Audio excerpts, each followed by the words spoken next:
Okay, I think we are live. Let me check. Let me see what's going on. Yeah, we are. Okay. All right. All right. Welcome everyone to the Black Brain Trust. This is episode 717 of the Black Brain Trust, Black Tech Talk. This one is an interesting one. We're going to talk about the digital transformation strategy for Africa 2030. And there is a reason why, and pardon me, you guys, it's damn allergies, dude. Hold on a second.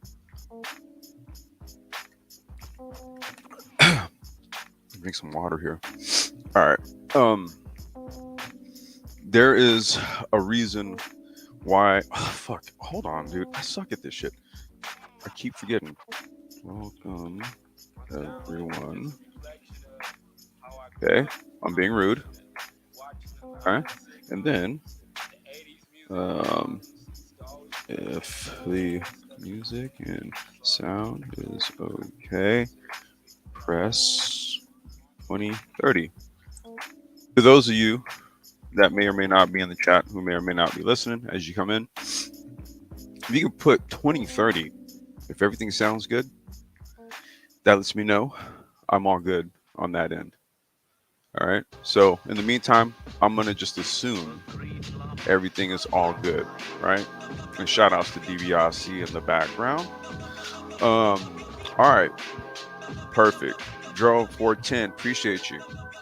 All right. So I want to get into, well, let's do a couple things here.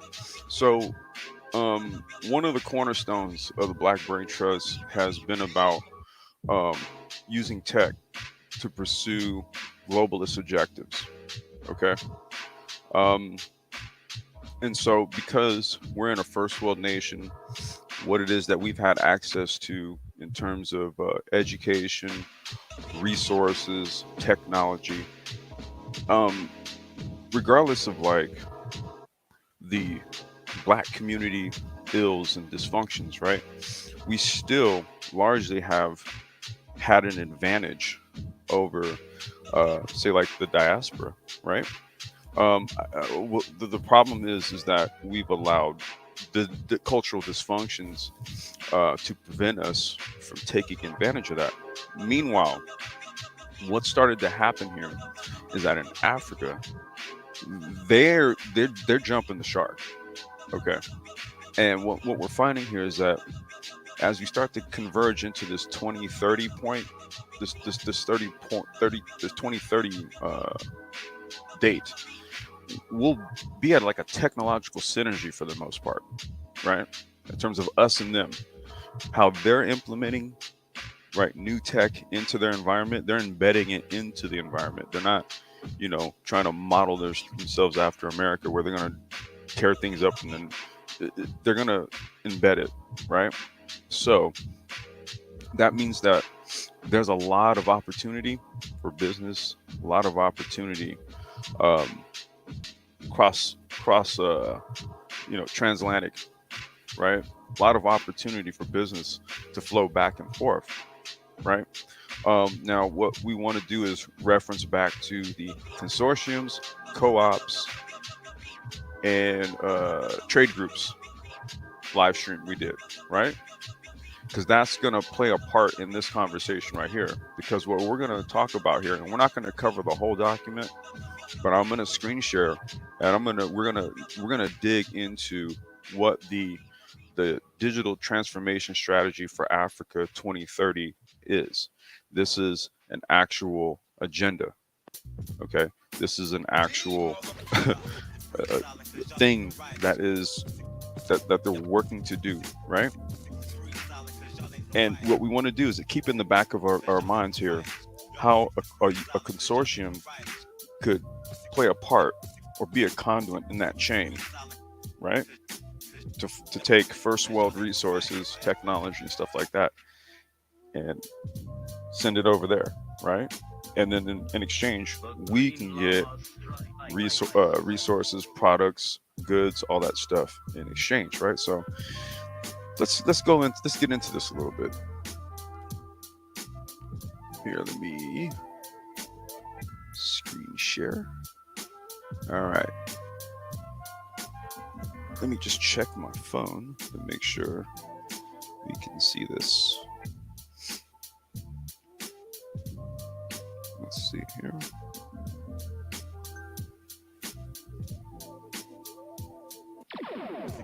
Yep, it's there. All right. Oh, come on. All right, there we go. All right. So, and the link to this document, this is from the AfricanUnion.int. Okay, so the link is in the description. All right, the link is in the description. So this is an official document from the African Union. Digital transformation strategy for Africa 2020 to 2030. Okay, so like I said, we're gonna just kind of skip through this. Africa presents a sea of economic opportunities in virtually every sector, and the continent's youthful population structure is an enormous opportunity in this digital era, and hence the need for Africa to make digitally enabled socio-economic development a high priority. Mike V has spoken at length to the explosive growth of fintech in Africa. Digital transformation is a driving force for innovative, inclusive, and sustainable growth. Innovations in digitization are stimulating job creation and contributing to addressing poverty, reducing inequality, facilitating the delivery of goods and services. Oh, that's my lane right there, right? And contributing the achievement of Agenda 2063 and the Sustainable Development Goals. Now, on the AU.int website, they also explain what Agenda 63 is. Okay, so like I said, they're not playing around. They are so not playing around right now. Furthermore, Africa has fewer legacy challenges to deal with and is therefore adopting digitized solutions faster out of necessity. For Africa, the current moment offers a leapfrogging opportunity. What did I just tell you? Well, they say leapfrog and I said jump in the shark. Same thing. Today's technologies indicate the scale and speed at which technology is transforming traditional socio-economic sectors. Pardon moi as I get a splash.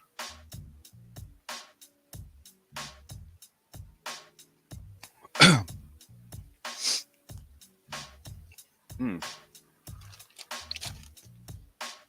Damn allergies, man. I swear.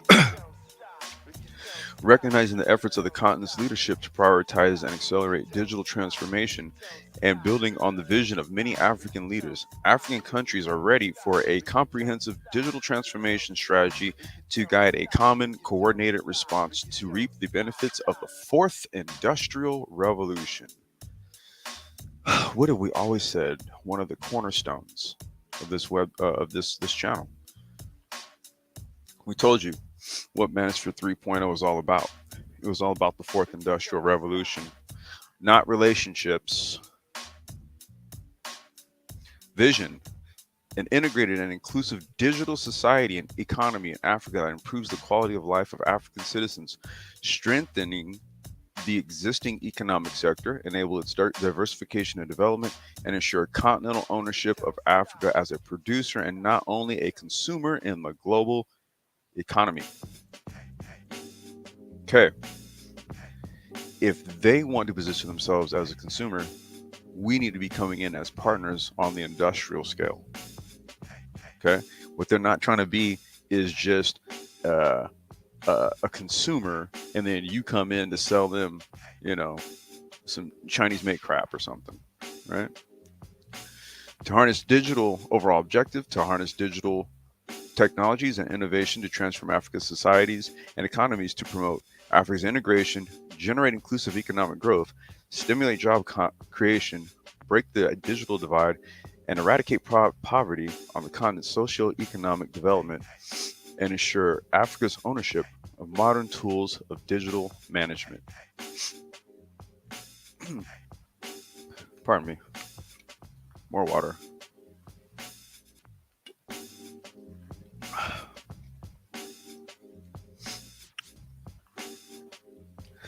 Specific objectives to drive the digital transformation to propel industrialization in Africa and contribute to the digital economy.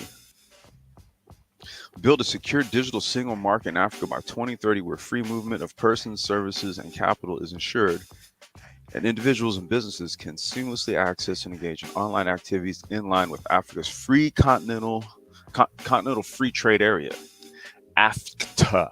AF, yeah, AFCFTA. I don't know how to really say that.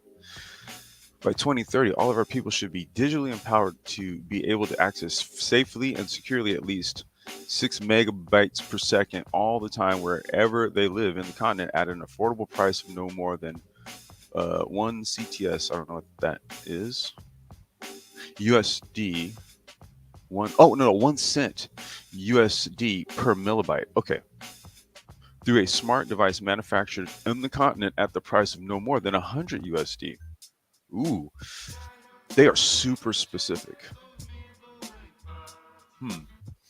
To benefit from all basic e-services and continent of which at least 30% is developed and hosted in Africa. My app can run on these phones. I already tested it. Create a harmonized environment necessary to guarantee investment and financing by setting up a digital sovereignty fund in order to close the digital infrastructure gap and achieve an accessible, affordable, and secure broadband across demography, gender, and geography. Harmonize policies, legislations, and regulations, and establish and improve digital networks and services with a view to strengthening intra Africa trade, intra investment, and capital flows, the socio-economic integration of the continent, while maintaining a relational balance with other continents in the context of networked economies, digital economy, collaborative economy. Implement laws, policies, and regulations required to stimulate and accelerate digital transformation for national, regional, and continental development, enable the coherence of existing and future digital policies and strategies at regional and national levels, and mobilize effective cooperation between institutions. Entry into force of the African Union Convention on Cybersecurity and Personal Data Protection by 2020, and all member states to adopt a complete set of legislation covering e transactions, personal data protection, and privacy, cybercrime, and consumer protection. Okay, these are just more points here.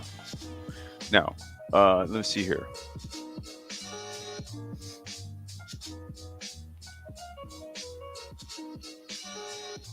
I think there was a couple other points I wanted to. Oh yeah, there we go. Here we go. So, from concept to the practical, from foundational elements to analysis to pathways to transformation, there are strategies to unlock the pathways, and finally, tools for success. So, this is pretty much all it encompasses, right? Right. Critical sectors to drive digital transformation, digital agriculture, digital health, digital education, all the shit we talk about, you guys. Foundation pillars, enabling environment policy, regulation, digital infrastructure, digital skills, and human capacity. Dude, the African Union is so not fucking around. This is a very long document, you guys. I wanted to just kind of cover the basis of what this is about because I want to kind of tie it back into the consortiums, co-ops, and all that stuff. Now, I have another document I'm going to just kind of briefly skim through. Not going to go into it fully, but I'm going to give you some context to what it all is and how it ties into this. Give me a second.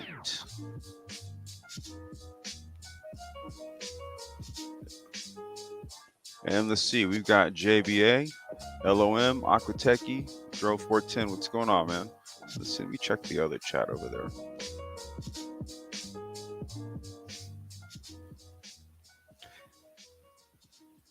All right.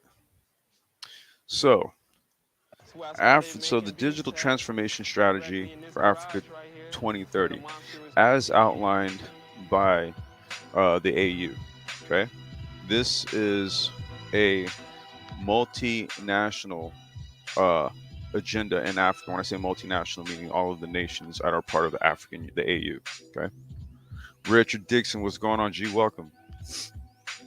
So, um, why is that something that um we should be concerned about? Why is that document right there, that digital transformation manifesto, so to speak, right? This agenda.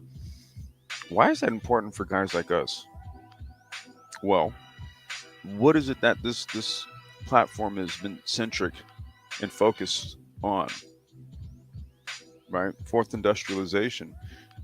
This would be the perfect they're literally giving you the roadmap right there on literally how to patch in. Like legit. They're saying, okay, look, this is where we're going. You got something for this? Holler at us. Because we're trying to crank away and we will work with international partners. Okay? That's why that document is very important right there. Everything that this channel has been centered on and focused on since day one literally has been validated by that document right there. The link is in the description. It's to the African Union website. Okay, and then just it's in a PDF and there's like 4 different languages. Just choose the English one or whatever language you prefer to read it in. Um, However, that document single-handedly validates everything that we've spent 4 years doing on this channel here. Right? Hold on 1 second. Crap. So so what? So let's tie it into the consortium conversation from last week. Um, the best way to patch in, say, like business groups here in the United States with business groups and government and private interests and things like that over there is through a consortium, right? Through a collective of individuals that represent companies, businesses, services like medical profession, legal profession, real estate professionals, right? Tradesmen, engineers, right? Um, all of these, all of these types of individuals can be a part of a consortium that brings a knowledge base, a product base. It brings um, manufacturing capability, perhaps logistics to the table and says, hey, look, we have all of this. How could you guys benefit from this? Okay. Now, to kind of narrow it in to make it more, more focused, well, now we have a roadmap, the digital transformation agenda. Okay. They're saying, hey, look, this is where we're going. If you want to bring transportation to us, hey, man, can you bring it app enabled with all the goodies that can run on our phones? Hey, man, you know, you guys, you're in, the restaurant or food sector. Hey, well, can you do like the food app type thing? Can you bring that type of and set up the infrastructure for all that?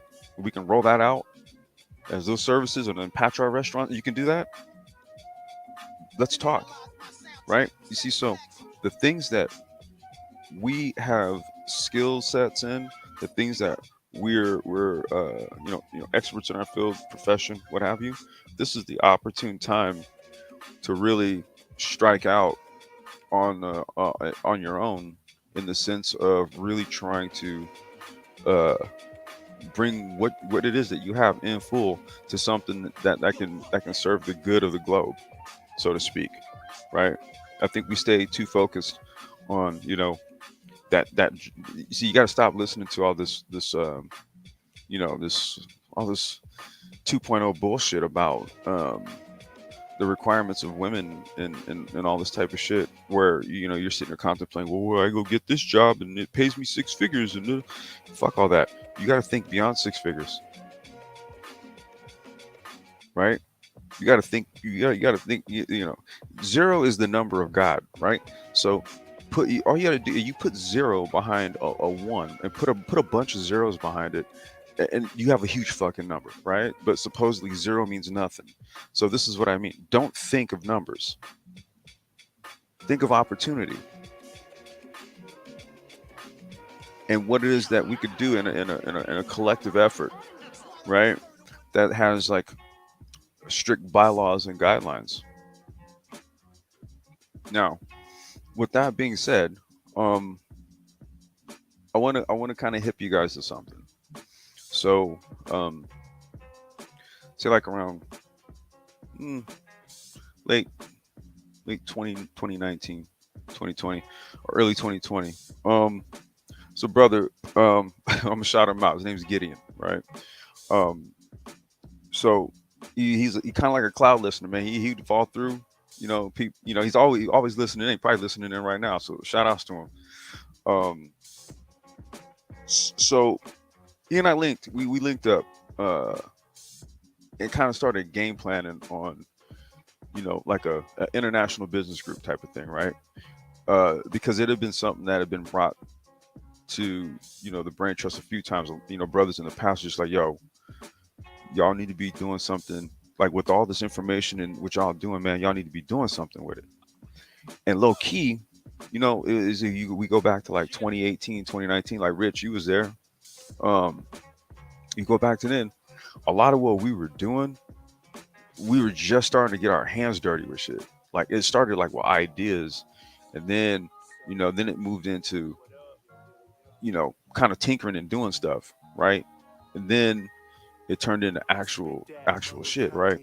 And so as at that time, that's when Gideon and I linked, and so um, we started working on the outline and a charter for an international business consortium. Okay, so this is where this is all going to tie in. And we don't want to say it's not really it's not a it's one of these things again born out of the brain trust, but it's not like a brain trust entity or a project where it's going to have a YouTube channel or something. Not at all, right? This is going to be a legit um, it's a legit it's a legit international business consortium, right? Um, we have the bylaws, the charter, pretty much complete here.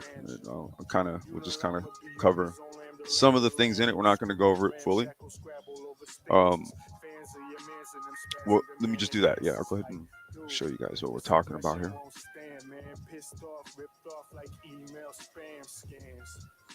All right. So, in short, the mission statement to provide a collaborative environment for Black male owned small and medium enterprises. Moreover, the consortium looks to give these owners a means of wealth creation through knowledge transfer, resource pooling, and enterprising partnerships.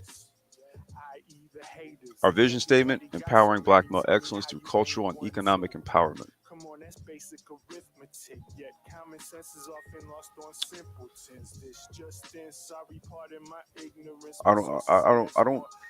I'm not sure if I want to go too much into it.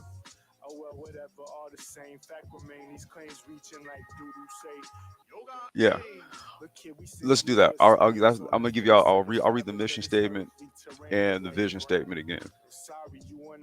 To provide a collaborative environment for Black male owned small and medium enterprises. Moreover, the consortium looks to give these owners a means of wealth creation through knowledge transfer, resource pooling, and enterprising partnerships.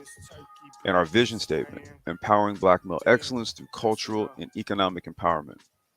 So I'll just show y'all. I'm just gonna scroll through. This is the charter. This is the bylaws. This is everything right here. It's all there. Right. We got it's all there. Okay. So um and salute Johnny Blaze. We got Angelo in the house. Welcome you guys. Um JB is also someone who has gotten the charter. So he's yeah, we've talked about it, you know. So and so So basically, we're gonna do it in a way where we're gonna have founding members. I think we're looking at, I think potentially 50 founding members. Um, and this is much like all other things that have been born out of the brain trust. This is a dead serious endeavor. Okay, much like the Pacific Rights business, which started as a brainstorming session on this channel. I think episode 108 back in December. What was it? December 20th, 2018th, or something like that. We did a live stream, and we did like a kind of like a slide or a PowerPoint on micromobility, right? I was working for Bird at the time. Now, look at what we're doing, man. You know what I mean? You fast forward, man, 3 years, 3.5 years or something, and then, right? So now, all of these type of developments need to be, because it's turnkey now at this point. It can be exported. We need to have a vehicle to do it, right? We need to have a good one though, a good vessel, right? And having a consortium would really serve the means to do that. Um, the brother Gideon is actually overseas. Okay, so the other part to this is that the people involved in this, we're here and there. Okay, we're here and there. So this is something we're making it happen. Okay, um, let's do this. I've got a little bit of time here. Um, One other thing in the description. So yeah, let me say this, and then I guess what we'll do is I'll drop the link, and then maybe we can chat for a little bit before I have to go and pick my daughter up from school. But I see Professor Black Ops in the house. What's going on, brother? Welcome. I'll drop the link for you, Johnny Blaze, Rich, and LOM. Any of y'all want to come up? We can chop it up. Um, but in the description, there's also a link to a form, a Google form. Okay. So if what I'm talking about is of interest to you, okay, and just this is some dead serious shit. So I'm just saying, like legit, if this is of interest to you, there's a form, there's a link to a form, right?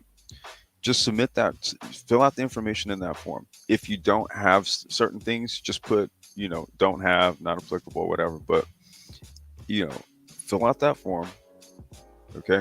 And then send it to us. I'll get it and Gideon will get it, okay? What we're going to do is we're going to get everybody's information. Then the conversations that we'll have about the actual consortium itself, and like onboarding and having like the collaborative conversation, all that part of it, that's going to be private Zoom. Okay, that's not going to be on the live streams. Okay, that's going to be, we all agree to a time. There's going to be meeting agenda. We're going to have a scribe taking minutes.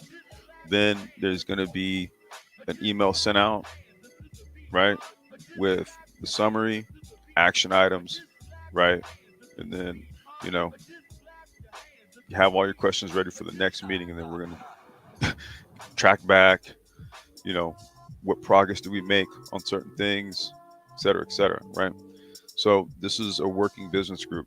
This is a dead serious one. Like, I'm not even fucking around, right? You saw that agenda right there. It's literally calling us. Like, we're not fucking around. It's calling us. It's calling us, man.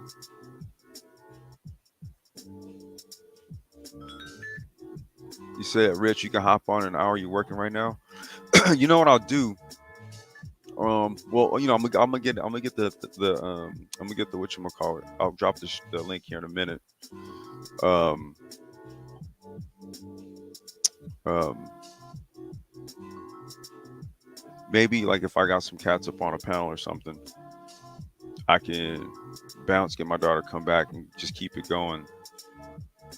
And then Rich, it'll still be going, then you can hop on, because I'm gonna have to go pick my daughter up here. Well, in about an hour and 20 minutes or so. All right.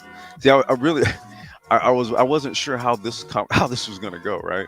But I did want to just put it. I wanted to get a live stream to touch on it, put it on the record, right? Um, because it's not. This wasn't gonna be a live stream where I was gonna read articles per se, but more or less touch on the African Union's digital transformation agenda for 2030 and how it perfectly syncs with with what we could bring to the table, right? And so then now the conversation has to circle back to, okay, what do we set up to patch it in? What do we set up? Okay, consortium. You got to have that vessel or that vehicle that patches it, ties it all together, right? It's got to work a certain way. Hence the bylaws. And I showed you guys. I didn't go into all of it. I didn't want to read all of it.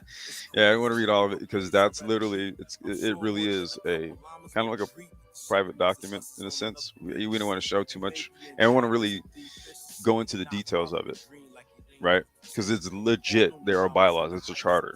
There's rules to this shit. It's everything. That's what I'm saying. Like this is a legit thing. Yeah, okay. All right. So here.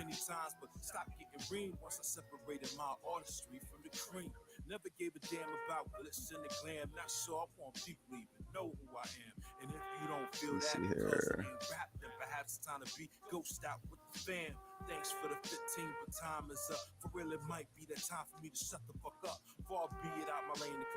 All right.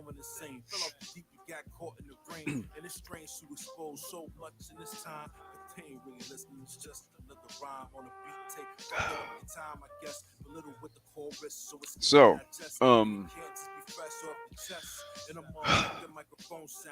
any, I don't know. There's no questions. Let's see that. Okay, wait. JV said if you're in need of a Ethereum dev, I'm here for DApps. Shh. It's not. See, that's the thing, man. This isn't about what I'm in need of. This is about everyone being a member. It's not about what I need, right? It's what everyone brings as a member.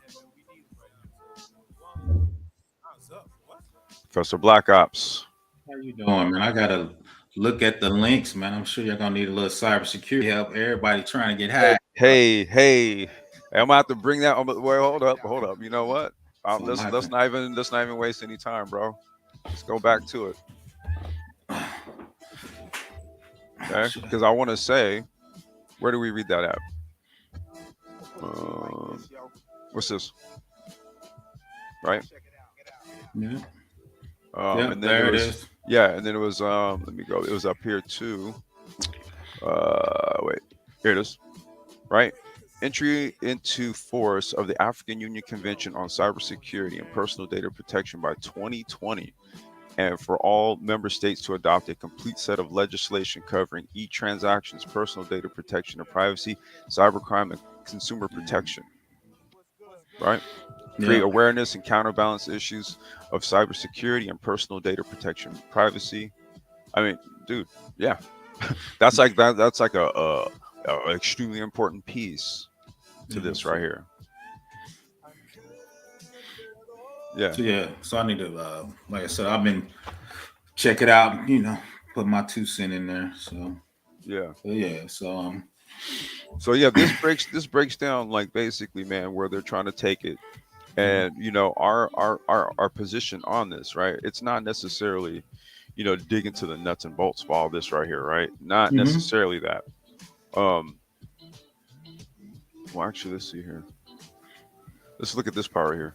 The digital transformation strategy of Africa will build on existing initiatives and frameworks such as the Policy and Regulatory Initiative for Digital Africa, okay, Mhm. the Program for Infrastructure Development in Africa, African Mhm. Continental Free Trade Area, that's the one I read about earlier, the Mhm. African Union Financial Institutions, right, the Single African Air Transport Market, hmm, okay, and the free movement of persons to support the development of digital single market for Africa as part of the integration priorities of the African Union.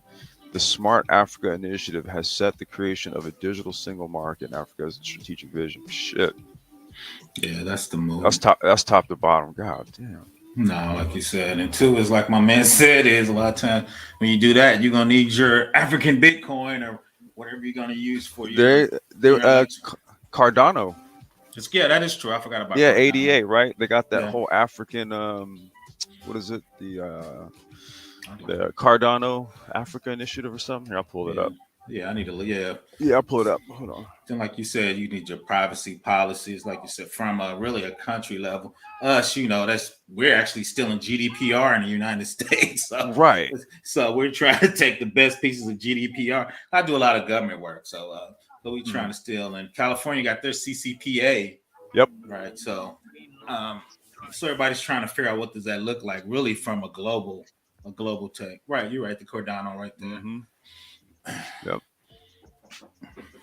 Yep. This is it right here.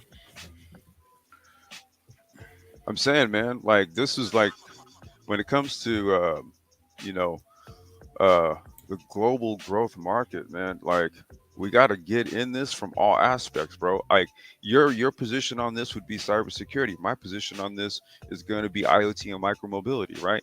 Right. And this is where I'm like, yeah, we got to come in like literally with our skills, bread, whatever, in a briefcase. No, that's true. You know, um, like I said, I always hear about talk about skills, resources, and you know, being on your purpose. And I mean, I get it, man. I get it. This is manosphere tropes, man. Fuck all that though. I'm trying to like do some shit for real, for real. Right. Right. Like you said, now we've been talking. Now it's time to really be about it, right? We've been, like you said, saying those tropes, those are cute, but what are you doing in real life, right? And What are you implementing? What are you I mean, man, and implementing? they're giving us like the roadmap. They're basically giving us the intel. They're Right. saying like, look, this is what we want by this time.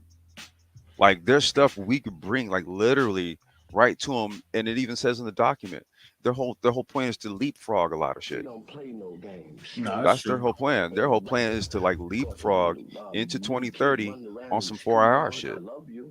And they really could do that because a lot of the bigger nations tried a lot of stuff that didn't work right. So there's a good blueprint that they can really take from those bigger nations, and so they won't have to bump their heads with all the other stuff the bigger nations, were bumping their Yeah, heads with, right? and I think what happens here too is that you know when other countries like when they go they it's like typical, man. They try to kind of give Africa oftentimes like the raw deal, Mm-hmm. right? Give them like 100%. the B grade products that roll off the factories, all that type shit. You know No, what I'm absolutely. saying? But you know they have objectives of being a first class society, right? Because they know that the growth potential is there. The youth, the brain capital, the natural resources, right? The abundance of energy. I mean, there's so many things going in Africa's favor right now. And 4IR based technology in the industries allows them to do just that, leapfrog into a more current modern time. And they don't have to spend a lot of time doing it. Okay. Now, in the process of that, if they can get some people on board, that's going international partners, right? That's going to work equitably with them. We're going to work with them in an equitable fashion, right? Um, and can provide good quality products and services and things of that sort. It's a win-win, and this is what they would prefer that we do with them. ADOS is the one that's missing. No, 100%. ADOS is out of the picture right now. Black folks here in the United States are stuck on stupid right now. I agree. I'm just gonna say that I agree. We worry about the wrong stuff. That's all I I'm mean, gonna say. it's We worry about the like, oh wrong my God, you stuff. know.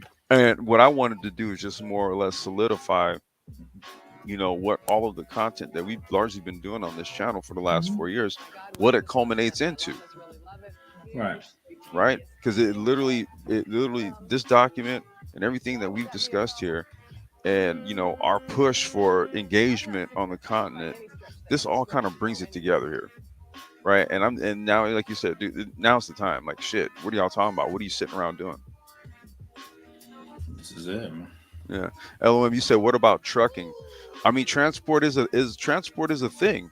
Now the challenge that they have there are the roads oftentimes, right? So it's sometimes it's not economically sound to invest in like high dollar equipment in terms of like trucking equipment and stuff like that when they'll probably succumb to mechanical failure a lot more frequently because of the condition of the roads there.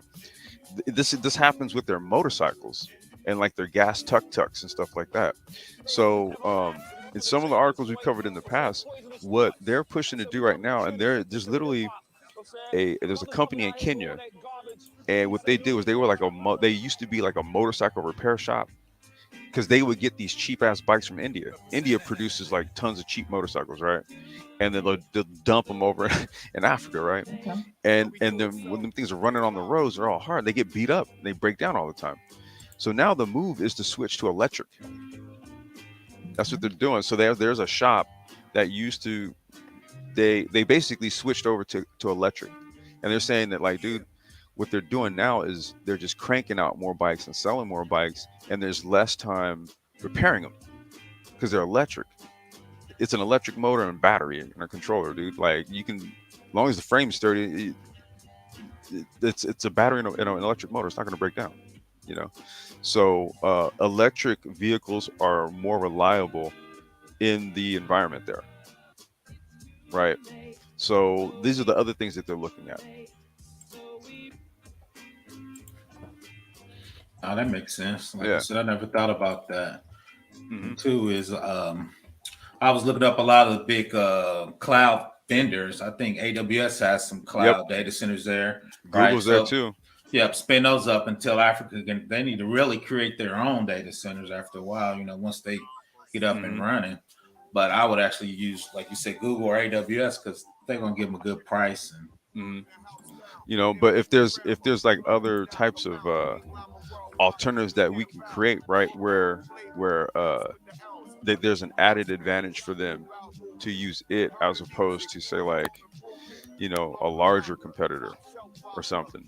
I mean, these are the things like we want to bring to them, bespoke yeah, features, stuff like that, right? Things that we're tailoring to them, right, right? Like when you're dealing with just there's a whole layer of support bureaucracy and whatever. You're not gonna get any sort of specialization, right? Whereas like if you're face to face with someone and you're literally showing them this and that and saying this is what we can do for you, and it works a little bit different. And even speaking with my partner Gideon, over there they prefer to deal with you face to face oh, when it comes to business, right? right, So culturally it works a little different, and I think that we could benefit from engaging in business the way they do it. It's really way we do it here. A lot, oftentimes, very laissez-faire, right? hmm, Whereas they have to try to feel some level of trust in what you're saying and what you're doing. So they need to look in your eyes, and are you looking away when you're talking, or are you really convicted in what you're saying, right? So right. A lot of people read body language, right? They want to, especially when you're talking about bigger, nation projects like that too, mhm. right? That's a Well, different level of project sometimes. yeah. Well, Doug, hey, so LOM, Doug said his friend exports trucks to Nigeria. It's a huge demand. Hey, hey, there you go. Yeah, I didn't know that. Yeah, I mean, I guess well, he's got a homie that exports trucks to Nigeria. You say, what about trucking? That's a lane. That might be a lane right there. You know, but whatever the case may be, transport, uh, trucking, logistics, all of that stuff is something that can be a part of a consortium group, right? That one company can do a whole number of things. It could be brokering shipments. It can, fulfillment, all kind of stuff. You know, sky's the limit, but The main point here is that one, Africa is largely open for business, and they're kind of asking us to come to the table, right? They gave us a document right here where it's basically explaining to us what they want, really where they're going. So these are what our needs are, right? They're very specific, very detailed in that document there. And then, you know, it's then incumbent upon us to have the vehicle to make it happen. So we need to have a consortium in place, right? It has to have a way and a method of operating, foundership, membership, the whole shebang, whole charter, whole everything. Okay, and that's like the next extension of largely what it is that we've been putting together and modeling out and doing for the last 4 years. Something had to ultimately kind of spring out of this to kind of glue all this together. Got Mike V in the house. What's going on, bro? Yeah, shout out to Mike V. Yeah, 'cause I mean, like I said, man, look, I wouldn't even be doing none of this if it wasn't for Mike. I was on some like, Africa, man. Mike was like, you tripping. That was like a month long debate. I was just like, dude, nah, man, Africa ain't hitting on nothing. He was like, shit. Yeah, it is. I think a lot of ADOS people kind of missed the boat on that too. Mm-hmm. Mm-hmm. So, And I'm not even gonna front, dude. I was there. I right, was there at one point, man. I was on that. I was on that tip where I wasn't checking for it. yeah, shout out to both of y'all because y'all got me kind of thinking a little different. I'm like, because I wasn't poo pooing it, but it's just something I just never really, kind of came up in my thought pattern. Really, it's like, Well, we got to look at it like this, bro. Like where's our growth here in the states right now? no, Like that's a where good point. what's like where like just think about it for a second. Like what can we tap? There's things we can do. I guess my question is the ceiling of growth higher, right? Is it higher in Africa than it is here? See that my thought was that it wasn't. This was the argument that I was having with Mike. Okay, I didn't think that the growth potential in Africa exceeded what I could do here in the States. Now, mind you, this goes back.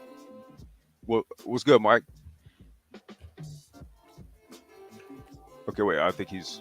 Hey, can you He's hear me? there he goes. Hey, what's good? Hey, what's good with you, bro? We can hear Oh, you. nothing much, man. Peace to the panel, man. Peace Peace, to the chat. peace. So, Yes. So, like, this goes back to maybe like 2016, 2017, where I'm kind of making the argument to Mike, like, I don't really see, I don't really see the growth potential in me taking, because I'm looking at it like, all like, okay, well, what I'm doing on the ground here in California, and in the industry, and blah blah blah blah, right? I'm not looking at all this shit right here. I was not considering all of this, right? What the future ultimately, where they were trying to go, and ultimately where what I'm in as a profession would tie in to this, right? So I wasn't really seeing it right at the time, but see now, I think everything's right on time, Mike. No, I think you're hitting the nail on the head. I mean, you're hitting the right direction.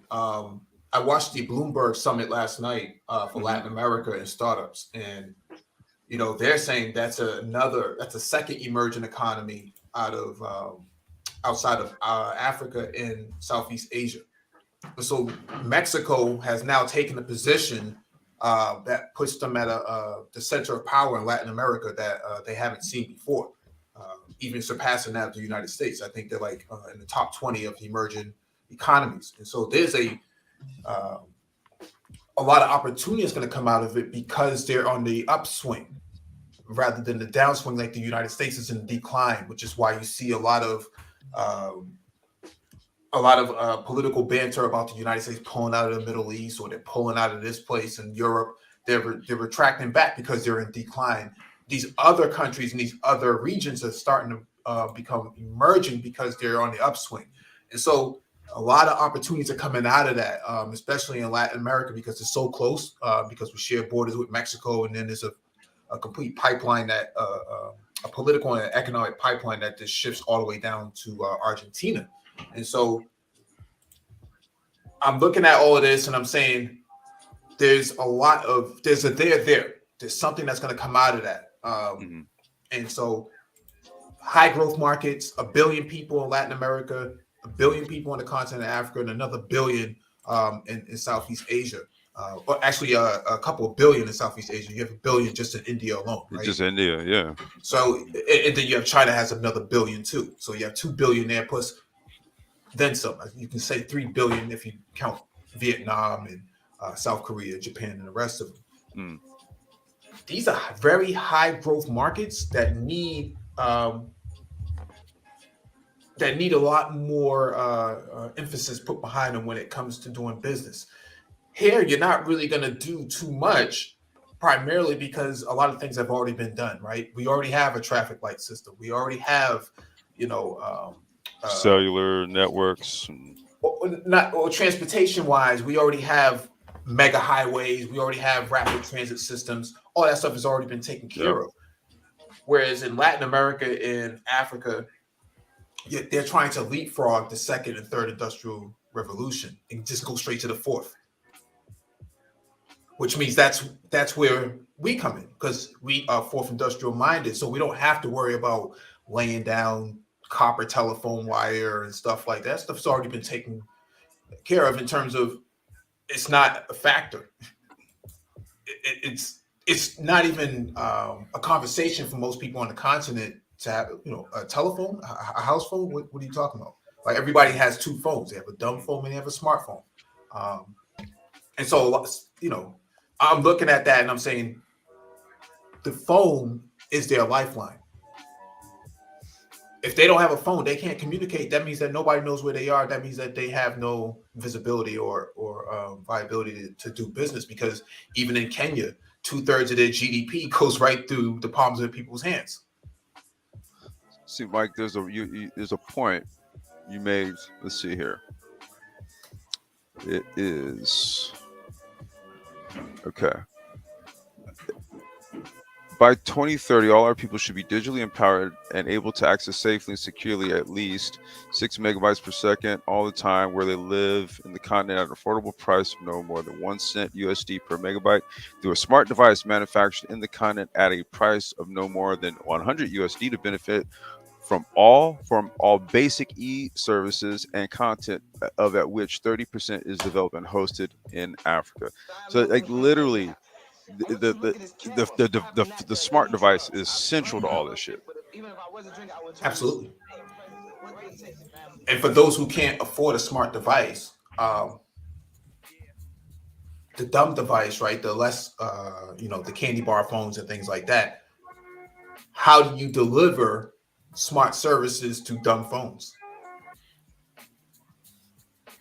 Right? Just because they have a touch tone phone, Nokia candy bar phone, that doesn't mean they should be left out. And so that digital divide needs to be closed there too, right? You have these sort of digital gaps in between that.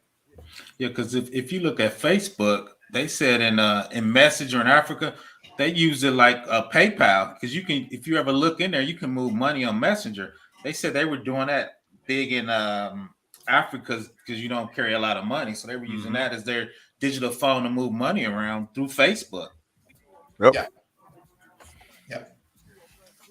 And so it's really just to make that entire make that more robust and like essentially that is how money's gonna move and all of that type of stuff, right? So it's literally just to create the infrastructures from the ground up. Like you said, the old Cardano, Africa Cardano blockchain is going to be central to a lot of this stuff apparently as well.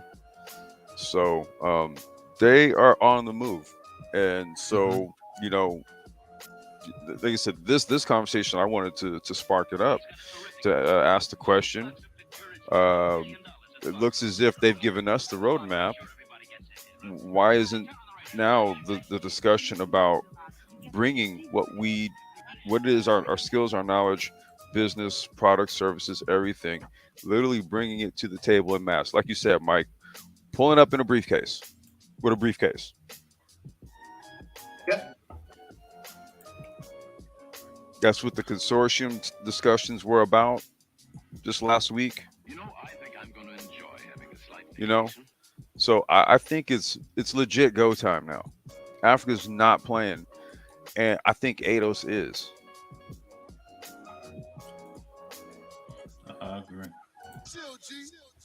So, Mike, for the connections for internet, you think they're gonna use the low satellites for that, a la Elon Musk them, so you don't have to really run cable or build towers. You just use the low satellites to do that now.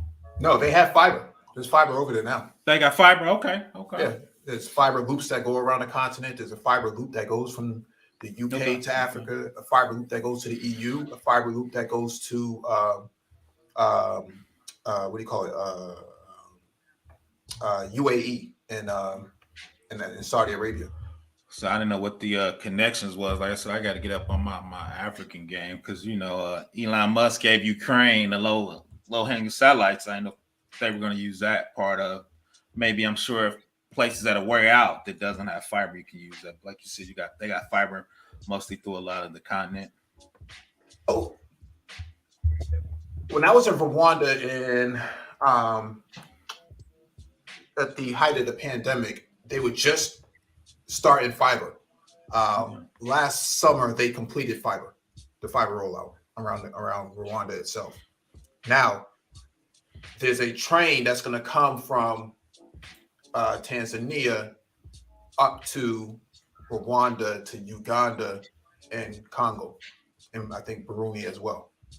And so along that train track, that transportation corridor, there's also going to be gas that's going to be piped. So energy is going to be piped from, if I remember correctly, the Congo or Tanzania through that pipeline. I mean, through that corridor. And along that corridor, you're going to see fiber get pumped all the way through there. That's probably a 5 or 6 year project. Mm-hmm. Like, so you digging the train, you might as well go and lay the fiber while you digging the train. There. Yeah, while you down there. Just pipe, fiber, gas, just dig it all right there while you running it through. So that makes sense. Well, yeah, and to that point, they have to connect all these countries together if they're going to be regional blocks, right? In order to do business, you have to have this sort of high-speed connection in place. If not for the citizens, for the government itself. Citizens are always going to be on 5G, but they're even talking about 6G now on the continent. So they're already in the development phase of writing documentation for 6G because they have a better understanding of getting ahead of time of that whole process. So. Yeah, Dee said earlier, one of the issues here in Africa is the communication system. If Africa can install 5G, we can expand all of our economic future. We can expand all of our economic future very quickly. This is true. But Elon Musk got 1,000 satellites, and I think Jeff Bezos trying to launch 2,000 satellites by the end of next year. So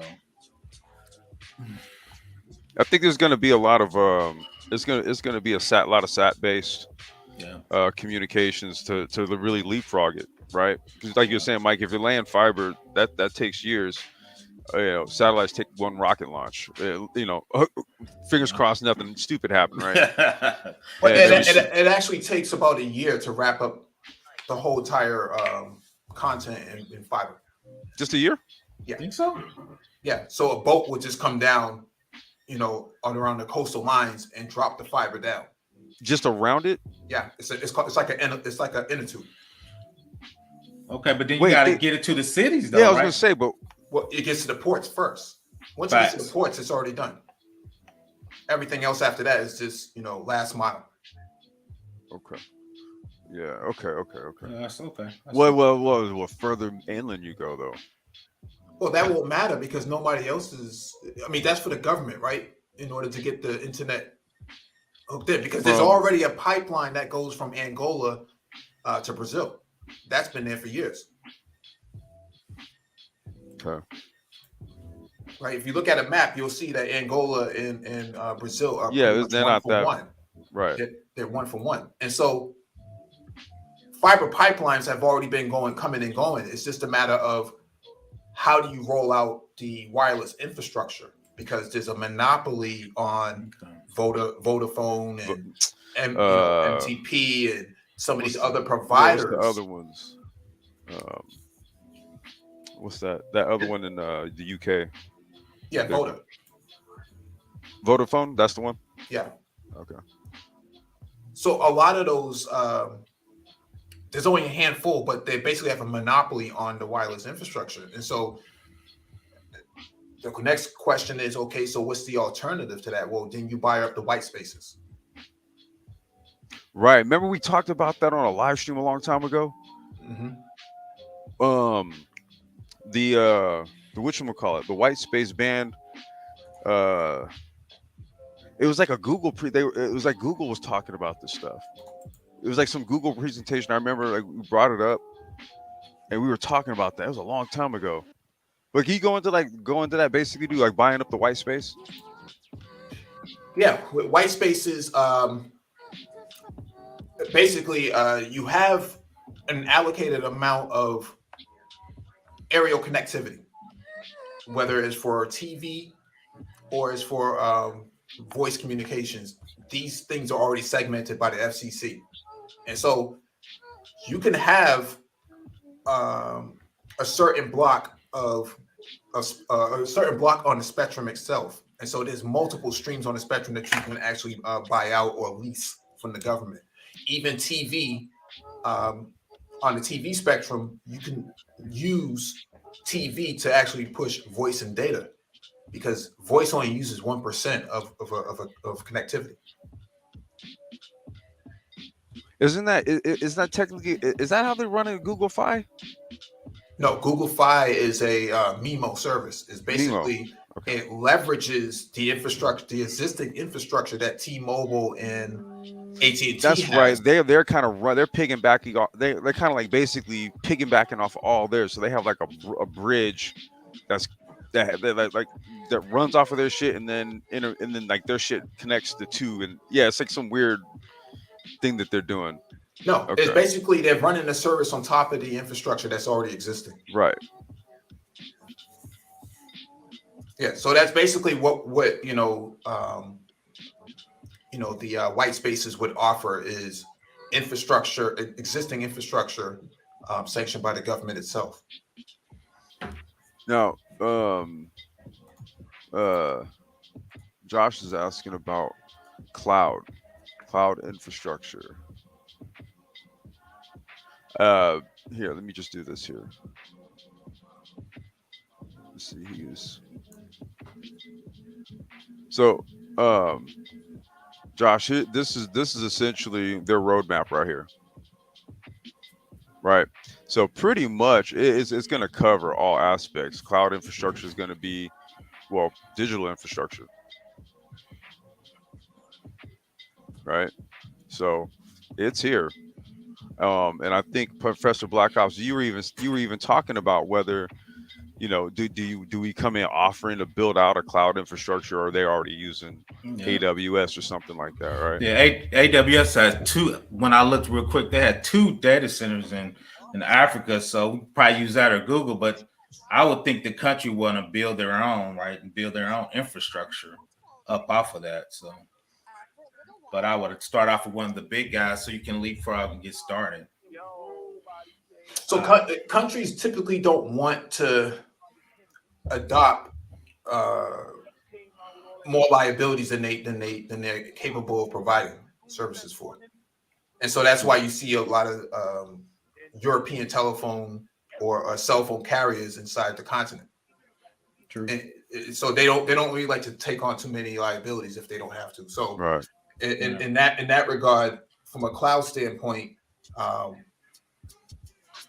they know the market is shifting. American or Western companies know that the market is shifting to the continent at some point. So Amazon, Google, Microsoft are setting up these data centers in advance for that. Mm-hmm. So they have that understanding. Now, from a cloud standpoint, cloud is it's not allocated to just one particular brand. Cloud is cloud to everyone. If they could develop, infrastructure as code, it doesn't matter where it goes, it's going to work 99% of the time, no matter where you deploy it. And so for them, they're agnostic to all of that.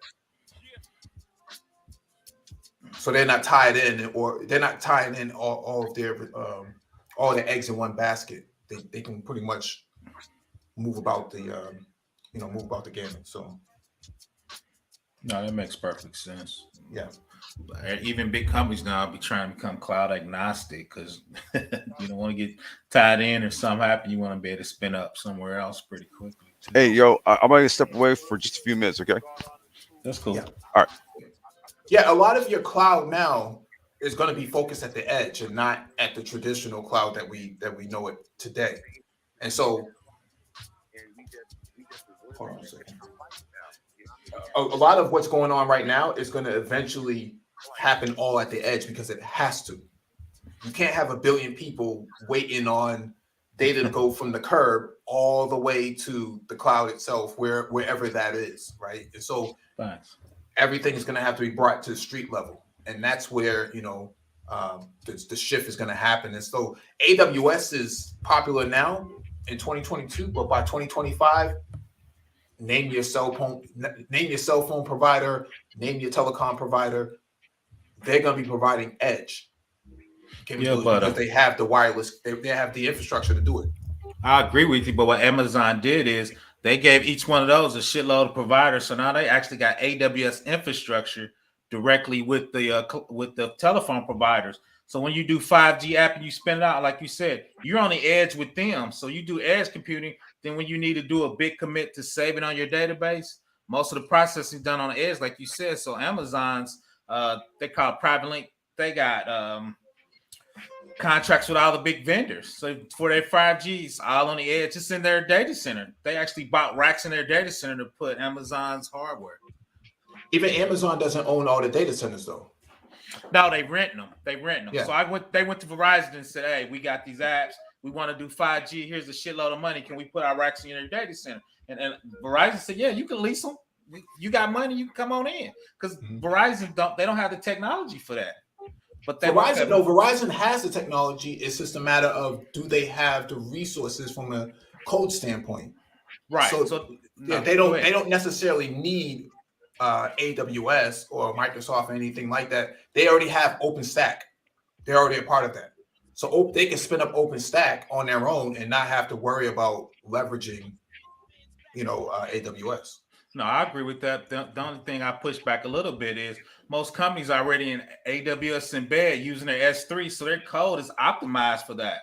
So if they can put that code in the rack already running their stuff they used to run, so that's why Verizon leased those racks, right? Because I work for a big vendor. We talking about going 5G. We want S3 at Verizon or else country because all our code is set up and optimized to do that, right? We already locked in, right? So we want to take the benefits of that scale.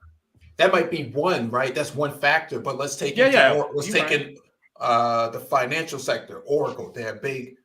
Most of your financial sector is tied in with Oracle big time, right? And so Oracle's another cloud provider. And then you start talking about edge at that standpoint from a payment processing standpoint. That's going to be, that's going to be a whole game changer in itself. And so what I'm saying here is AWS is just popular today, but 2025, it won't even matter. It won't even matter at that point. Like Snowflake is a rising data services company right now, but they leverage AWS. But you would never know that unless you really look into that, right? And so it doesn't matter. Netflix used to they actually leverage AWS too, right? Even though Amazon has Amazon Prime, they're a competitor on the same platform, but it doesn't even matter to them. Right, but Netflix, that's one thing that's pissing off a lot of AWS customers. They're like, dude, we in competition with you. We don't want to give you our money and be in competition with you. So that's definitely a negative for a good point. They just, like you said, they're just the 800-pound gorilla. So the question is, like you said, will they continue to be that in the future? The development process now is looking at Mang, right? You are familiar with Mang? A little bit. So Maang.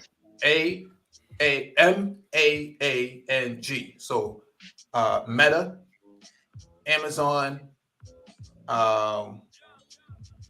Meta, AWS, Netflix, Google, and I think that's the Microsoft Azure, basically. Yeah. So you have these 5 players that have services and infrastructure that you're going to have to develop code that works across all. And so that's what I'm saying. The agnostic aspect is going to be that you're going to write code. You're going to write once, deploy multiple times. I've heard that a couple times, man. We're going to see. Java was supposed to be that. It didn't quite make it. So yeah, we'll see.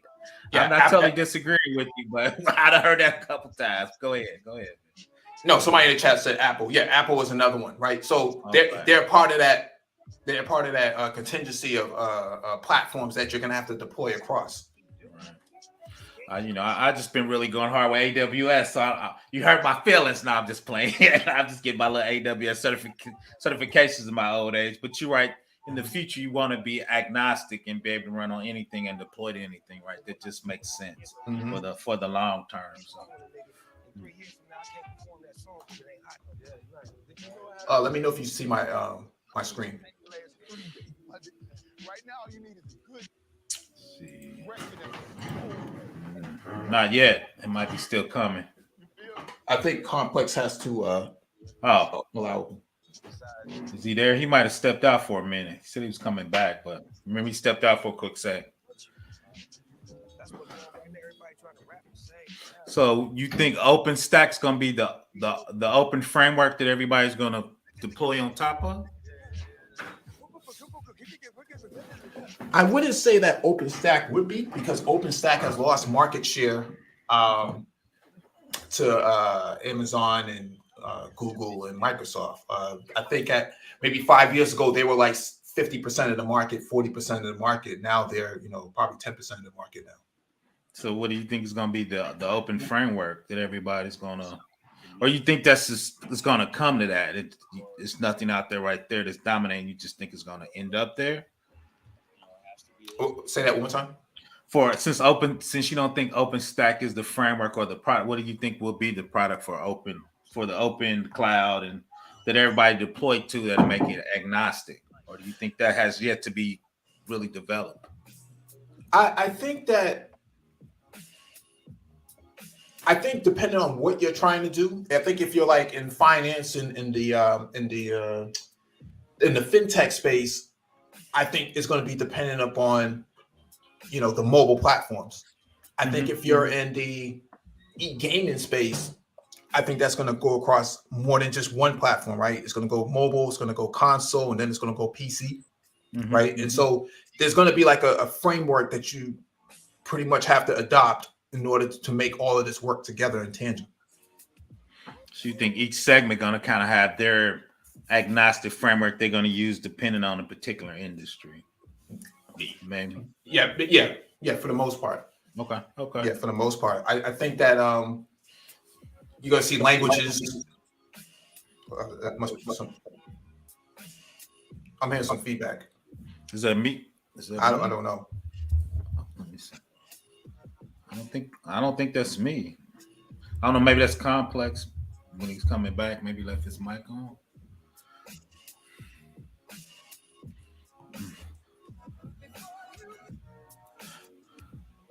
Let me look at some of these comments in the chat. Okay.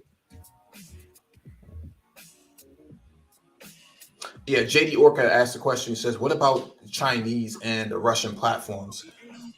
I think those are respective to their markets, right? I mean, Putin said last year or maybe 2 years ago, they were working on a way to function without actually having to communicate with the outside world in the event that, in the event that something happens to them, that they won't be cut off. Their internet will never be cut off. And so I think they are a market within themselves because there's 160 million people, largest country in Europe.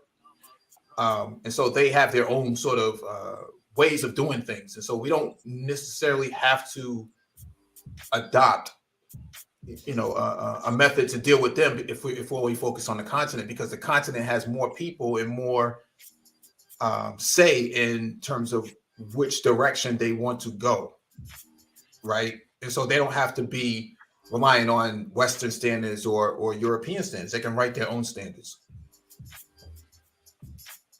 And I think they were leaning to do that anyway because they were tired of being tied to the West and our infrastructures and our protocols, right? So, like you said, I think they want to get something a little more open. Yeah. From their perspective. Yeah. Let me read this other comment.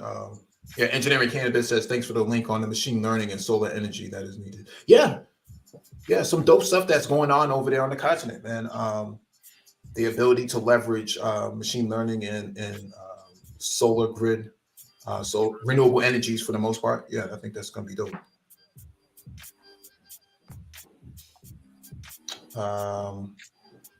Mr. O says AWS security is complex, just like Bitcoin mining is. That could be the basis for African-run countries. But see, that's the thing. Everybody's not utilizing AWS like that. It's not as cut and dry as that is. For the most part, most of the continent is still on-prem. It's not on cloud yet. So you think like you said, the big three just going to kind of go up and split up, I guess, being Google, Amazon, and Azure. They all going to spin up data centers on a continent. Then, like you said, we just need to be cloud agnostic, and whatever we write or run can run on anything in between those 2, 3, or 4 vendors. But probably going to be more than that. But go ahead, Mike. Yeah, it works like that right now, right? I don't see why it would be different. Yeah, I guess if you're talking about like blockchain, right? Mm-hmm. That's another piece of infrastructure in itself. You're writing apps to work with the blockchain. The blockchain works on top of the cloud, which will then trickle down to the edge, right? And so all of this has to work in tandem, but you're going to have to adopt some kind of framework that's going to make it all tangible.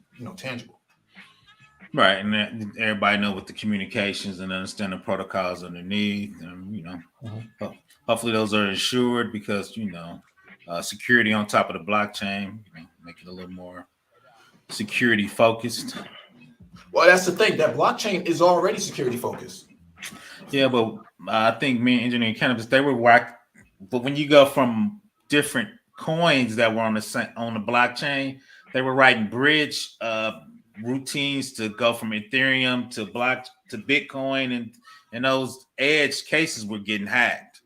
So the underlying was cool, but when they were writing interfaces on top of the blockchain to redo, those were insecure. So yeah, I think when you start talking about financial transactions, yes, but I think when you start talking about application to application, right? I think that's if you're trying to measure like carbon output or something like that on the blockchain, and place of origin and things like that, you don't really need a whole lot of security behind that, because the security that is developed code wise is pretty standard, right? Your SDLC, your software development lifecycle is going to take care of all of that. I agree. I agree. The attacks that happen at that level are such small, and they're really from nation states, right? So we're talking the top of the top. So I definitely agree with you. I just see so many people getting a little sloppy in the SDLC. That's the reason I paused just a tad, just a tad. But right. I'm with you on that. Like you said, fundamentally, if you do the right thing and you follow standards from a standard, you should be okay. Yeah, let me answer this question real quick. Seabus Jones said, maybe off topic, but what skill sets should I be learning with Rust programming language? I only know a little C++, HTML, CSS. Rust and C sharp, I think, are more alike than there are not. But C++ would be the underlying basis for all this, right? But some people say Python too. There's people who don't know any programming, and 6 months later they're programming in Python. And so I don't know if you need necessarily to know C++ up front, but I think it helps to understand syntax. And Yes. I wish I had learned this when I was in school. That I wish I had learned Linux and BSD at first before Mhm. going into Windows, because everything was so GUI, point and click, and we were so Right. spoiled by that when it came down to start learning Linux, it was like, well, we have to write everything in command line. That Right. GUIs make us lazy, and so I would prefer, if I had the chance, I would say start off with Bash,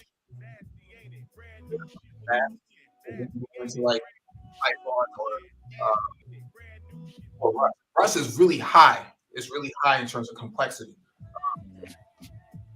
It's geared towards the cloud, and it's a really new language. But where C++ has a wide variety of support. Anybody who's in programming knows C++ at some level. Hey, you guys. All right, I'm back. I need to just do another quick thing, but Mike, can you let people in and stuff from No, your side?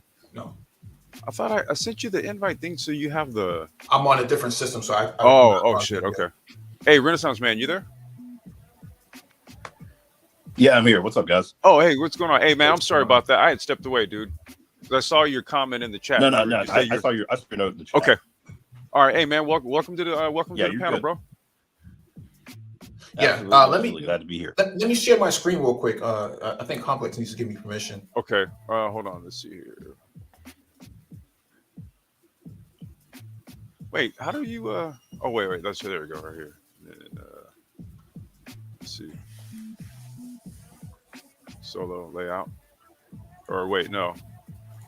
How do you do that shit? How do you? I'm not familiar with Yeah, hold on for a StreamYards. second. No, there's a way you do it, man. Mhm. Oh, you know what? You know what? Here it is. Here it is. So I got to do this. So, and then let's see here. All right, then I think. Yo, how do you do this shit?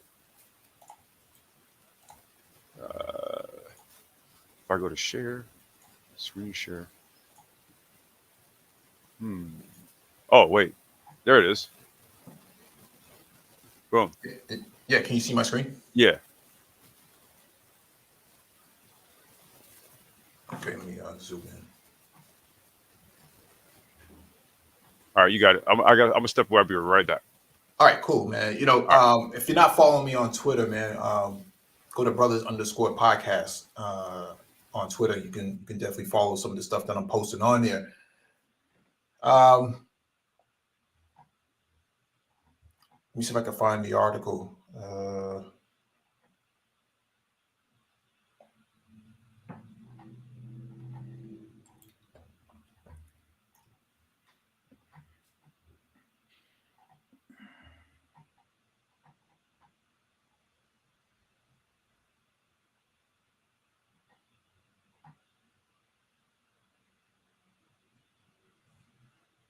It might be this here. Let me see if this is it.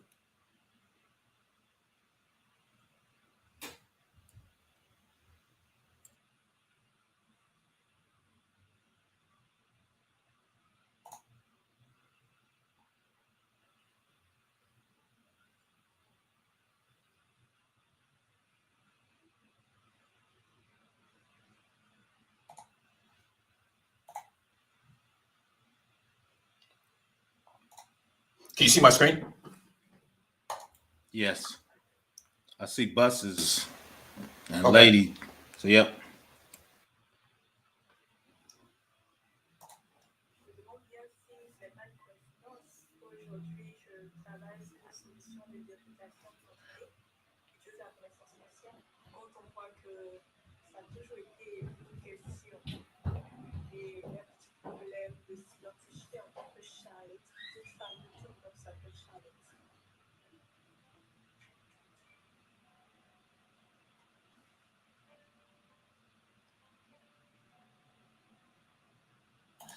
Now, I just want to put some emphasis behind what's going on here. They're basically writing code for AI for identification fraud for fraud, attempts. Basically, they're utilizing AI to identify people's faces because people don't have proper IDs on the continent, and so facial recognition is what they're looking to implement inside the ID process for financial transactions.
Yeah, so just to give some emphasis behind this again, right? Give some context.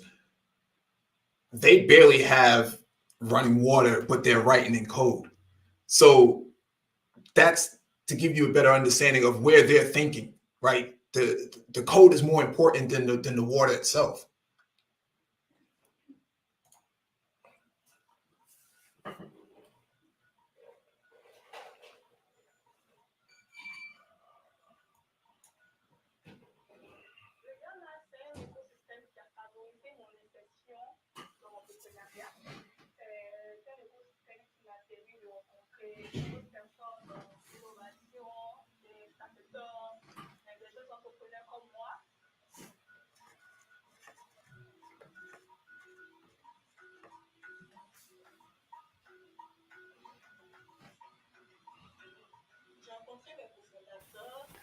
Hey, Mike. QB Tech said that, yeah, the sound's kind of low. I'm not sure why it's slow though. Yeah, because it sounds low in the back. Yeah. I think that has to do with StreamYards. Yeah, I was gonna say, do you know what? When you do screen share, choose the little share audio tab in the corner. Does it show you? There should be a little check box that says show share audio in the lower left hand corner. Yep. All right, yeah, there you go. It should work.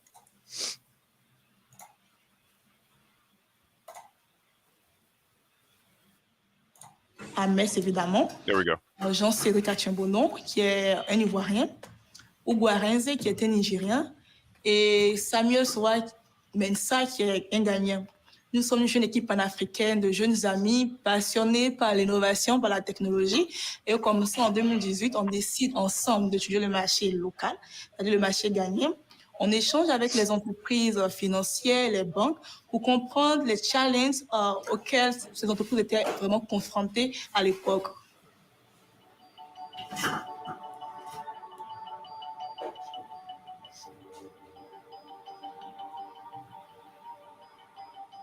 Lorsque vous partez en agence pour créer un compte en banque, qu'est-ce que l'agent fait? L'agent regarde votre visage et regarde votre pièce d'identité.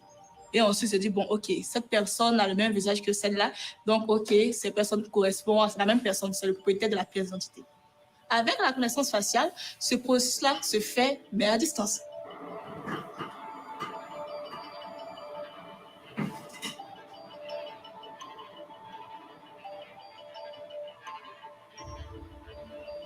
Hmm.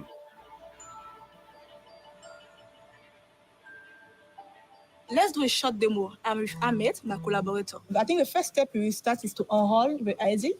And so once that is done, we capture and you can see that we get a response telling us that the identity has been enrolled. So we can now go down to verify that identity. So I have to turn on my camera again to take a picture, and then you can see that I get a response here that is successful. Yeah, and it means that right now, Ahmed, you have the owner of your ID card. So Yes, it's you on your yes. ID card. Okay, that's good.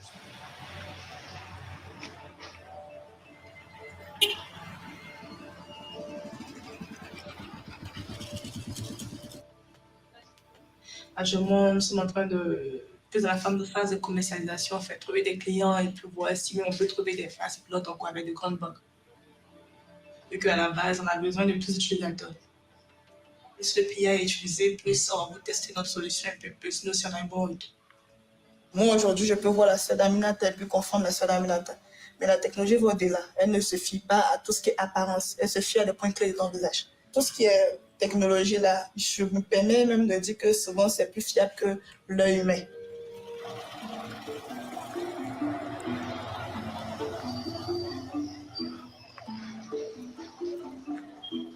Le plus important, c'est que aujourd'hui, je fais ce que j'aime.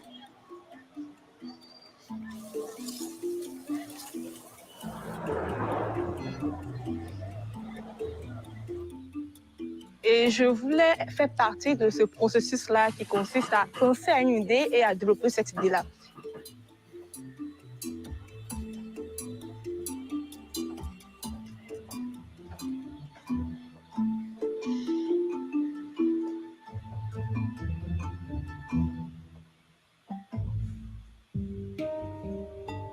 Yo, that's a trip, bro. It's like full facial recognition applications. Then you're looking at sort of like the environment, Mm-hmm. right? You're looking at, was that one of those points there? It said $400 million spent yearly for what is it? What was that point? They said basically Cybercrime. for cybercrime, and right. Yep. Look how much. I mean, just look at the technical overlay, the environment, the amount of capital, right? Like that. That's a very unique situation over there, and that was a dope video right there. Because like in some instances, right, you're seeing kind of like, I don't want to say like shantytown type stuff, but you saw like kind of like what people would traditionally think of Africa, right? You know, their first thought. Then you see, you know, the chick who wrote the app, you know, and it would look like a relatively nice apartment with a laptop, right? Mm-hmm. You know, hashing out code and shit like that. It's a very unique environment there. That's why I said they're not thinking about AWS or Microsoft. They're not thinking about that. They're thinking, I need to write this code and I need to deploy, right? And water is not water is a valuable resource, but they can write code quicker than they can get water. Right. So they're looking at this different, like she said in the video.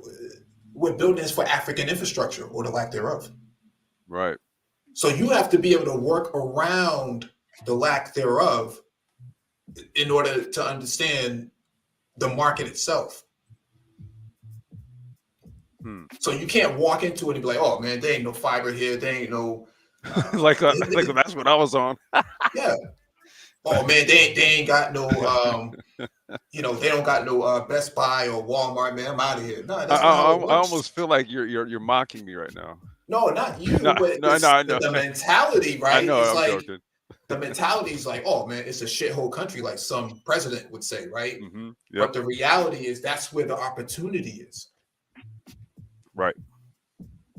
And she did that with a basic cell phone. We're not even talking about an iPhone 13 Max or whatever you want to call it. That's a regular Android phone.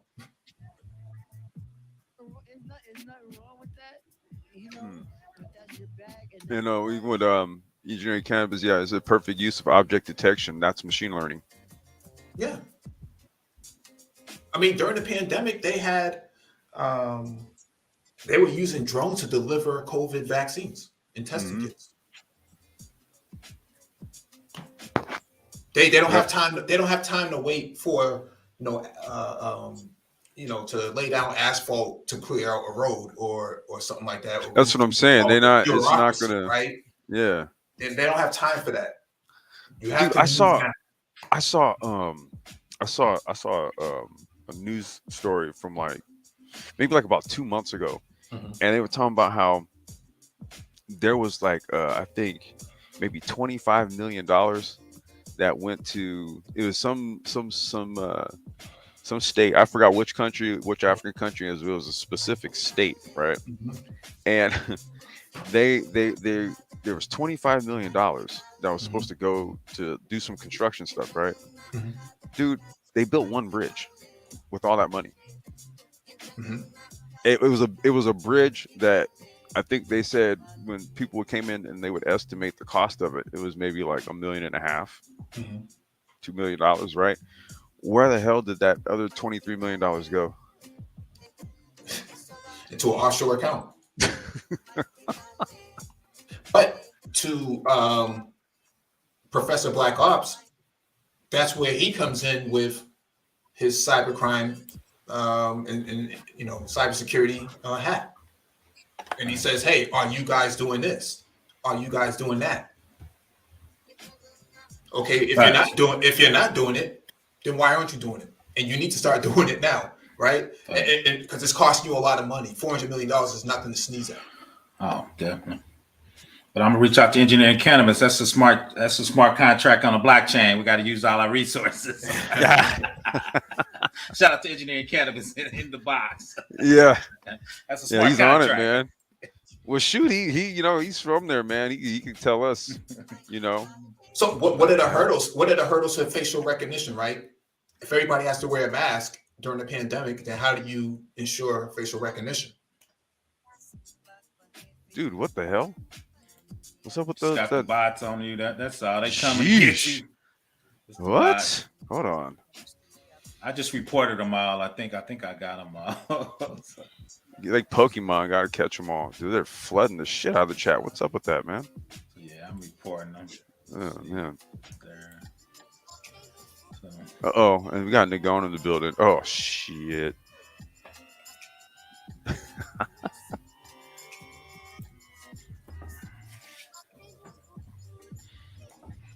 You guys good, man? I was just cleaning these bots up over here. Yeah, but like Mike Fee said, there's a lot of opportunities out there with different skill sets and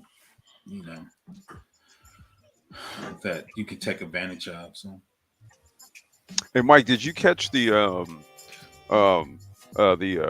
Renaissance Man? Maybe I don't know if you caught it either.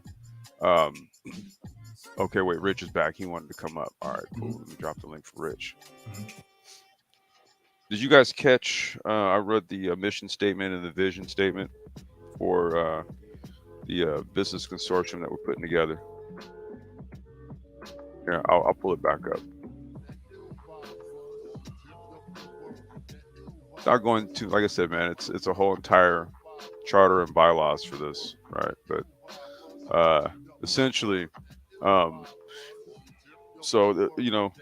once again, shout out to Gideon. He's a brother that's been he's been rocking with the Brain Trust basically since day one. Just been the casual observer type, but behind the scenes, man, wanted to put some things in motion, And so this is something that he and I have been working on, shit, year and a half, and so it's all together.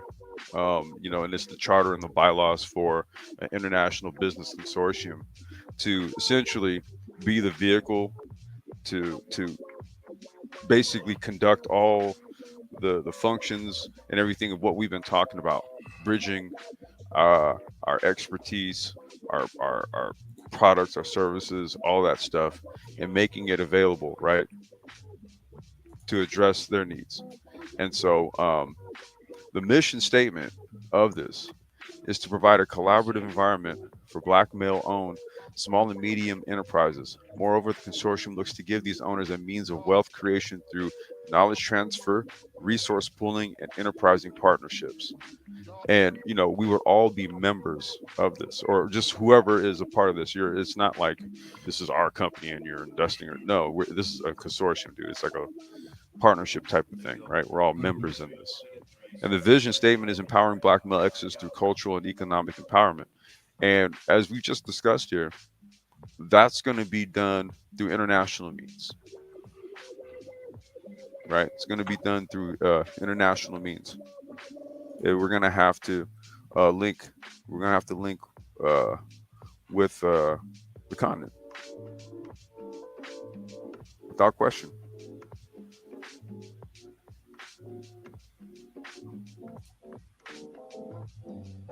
I think Renaissance Man might be muted or something, but Yeah, I was saying, Ren, you there? Yeah, he is muted. Okay. yeah. But that video is just one example of many that we've covered on this channel about what's going on over there. Now, Ivory Coast, that's one area, but go to Joburg, South Africa, and it's a different story, whole different. right? Mhm. Joburg is to South Africa what Manhattan is to New York, and so you're going to see different sort of developments take place on the continent region-wise, but for all intents and purposes, the opportunities are the same. In an environment like that, that's highly congested by all those vehicles. If I had a smart scooter in the backpack, I'm out of there. Yeah, you already know. Right? So not Yep. just the e-scooter, but a smart scooter. I just threw that out there, right? Because we could do things like that here. But I'm saying they're trying to move to a low carbon, zero carbon emissions by 2035 or 2040 or something like that. Mhm. You show up with an e-scooter in the backpack and a laptop, you can work from anywhere, like that Work. girl was, right? She's writing Yep. code from her living room, but you look outside and it doesn't reflect the perception of Western values, so to speak. And so the ability to function in an environment like that and still get things done is really important. And they're still trying to get more clients to adopt their platform, but give it time. Give it time. Yeah, and I think what the other thing too is, I think strategic partnerships also are what could even help quicker and faster adoption, right? Like, if she's able to partner with someone else who's got a use for the application, then boom, not only is it, what she's developing it for, but then maybe there's like some company that says, you know what, we could use that too. Hey, if I'm trying to deploy scooters and I want to make sure that they're not just being stolen. Exactly. You got to take a picture, right, to authenticate when you lock and unlock, right? Right. That's an application right there. That's an application. That's why I'm like, dude. It's a use case, right? Yep. I go down to the market and I want to buy some fruit, vegetables, or other sort of goods on the ground. I may not have to use money at all, cash money at all. I may just have to use facial recognition. They're thinking the long term. They're playing the long game. Like that Amazon Go type stuff.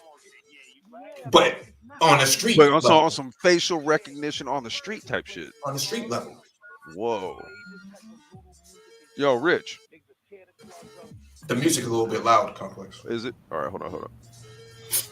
Hey, what's up, y'all? Hey, what's going on, Rich? How you doing, bro? Chilling, man. Let's go with it, man. So I know you wanted to get in on this, man. I wanted to try to make sure I kept the stream going, man, so you can come up It's been a minute since you've been on the stream. Yeah, man, it feel good. Chop it up and listen to y'all. Always like listening to some good game from y'all, man. And, Mhm. even before I even get into Africa stuff, like man, just I really appreciate these conversations. Cause just watching just how everything playing out, Mhm. here in the States, man, you really feel like a man without a country. Like Mhm. just seeing everything just deteriorate real time. Um, and everybody falling for it, top to bottom. I'm not, the hood shit easy to pick on, but I see nobody with a real analysis, real solutions, Mhm. no matter what class or status or whatever they come from. Well, you know what? Let's do this, right? Here's what we need to do. I think we need to remove the word solution from, I guess you can say, the our black black manosphere lexicon, right? Solution I'm implies talking about way beyond manosphere. Like no, I'm no, just no, talking, no. I'm I talking know, about but everything. what I'm saying is like in these venues, right? Where the word is always solution. That implies that there's a problem, right? Whereas what we want to do is maybe reorient ourselves to always think opportunity, Mhm. right? So it's like, look, if you ask me for a quote unquote solution, um, not everybody's going to agree to it, right? And that ultimately becomes the problem versus opportunity. See, in business, a problem is equated to an opportunity. That's why consultants get paid, Mhm. right? See, so instead of problem solution, I go problem opportunity, Mhm. right?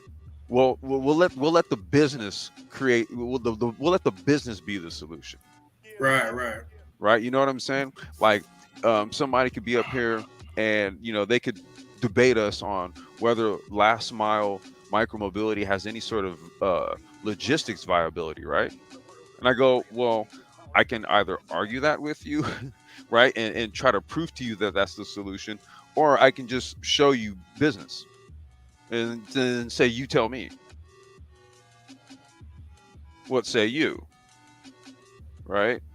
So I think now we should change our minds. Instead of saying solution, we should think opportunity. Hmm. Yeah, damn the.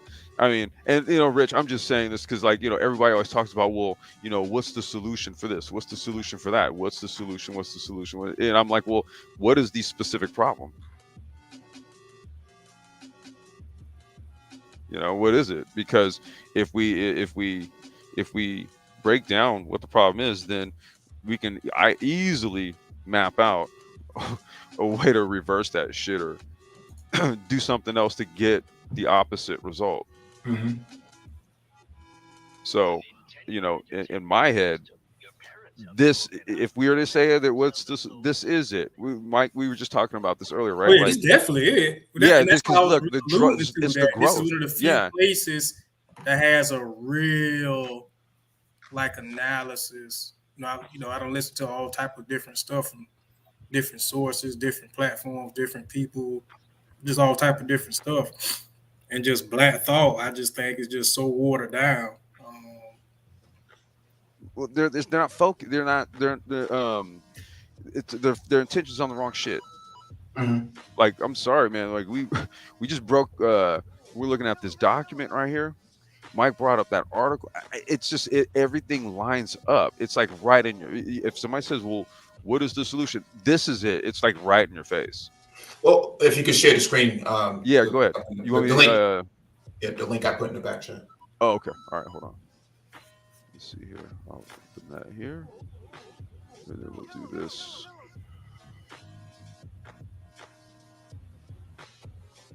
Oh shit.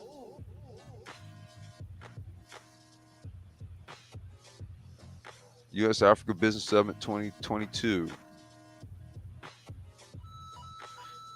Corporate Council on Africa in partnership with the Kingdom of Morocco is proud to announce that the 2022 U.S. Africa Business Summit will be hosted in Marrakesh, Morocco, July 19th to 22nd.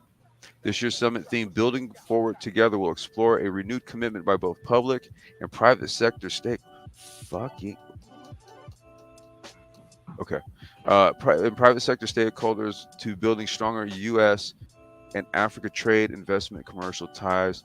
Mhm. Gideon, are you listening, bro? Hold on. Let me just make sure. Okay, I got the link. I'm going to save this link right here and send this to him. Okay. As we emerge from unprecedented health and economic challenges, plenary sessions and sector focused panels, right? Industry test solutions to today's business challenges in agribusiness, finance, energy, health, infrastructure, ICT security, more. Investment in Africa, interact with high level government officials, business leaders from countries with some of the most promising markets for investments, and hear about business opportunities, government policies, and success stories.